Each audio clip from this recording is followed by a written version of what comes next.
الحمدللہ والصلاة والسلام علی رسول اللہ۔ خشک نجاست چھونے سے منتقل نہیں ہوتی۔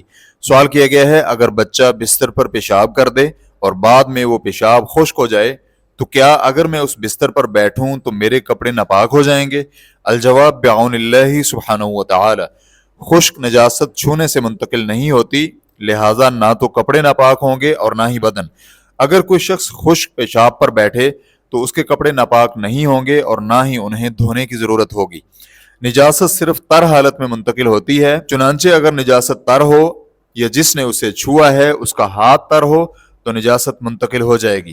شیخ صالح الفوزان رحمہ اللہ کہتے ہیں اگر انسان تر نجاست کو چھوئے تو اسے چھونے والے حصے کو دھونا ضروری ہے کیونکہ نجاست اس پر منتقل ہو چکی ہے، لیکن اگر نجاست خشک ہو تو اسے چھونے والے حصے کو دھونے کی ضرورت نہیں کیونکہ نجاست منتقل نہیں ہوئی ہے۔ شیخ عبداللہ بن عبد الرحمن الجبرین حافظہ اللہ سے پوچھا گیا کیا خشک پیشاب کپڑوں کو ناپاک نہیں کرتا؟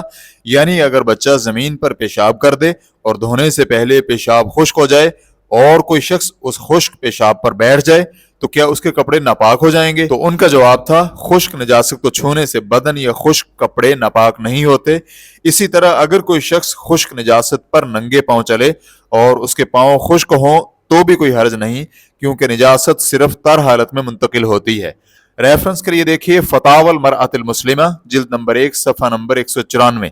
واللہ تعالی اعلم۔ اسلام کیو اے ریکارڈنگز مؤسسۃ الشیخ محمد صالح المنجد، المملکۃ العربیۃ السعودیہ، فتویٰ نمبر 111904۔ والسلام علیکم ورحمۃ اللہ وبرکاتہ۔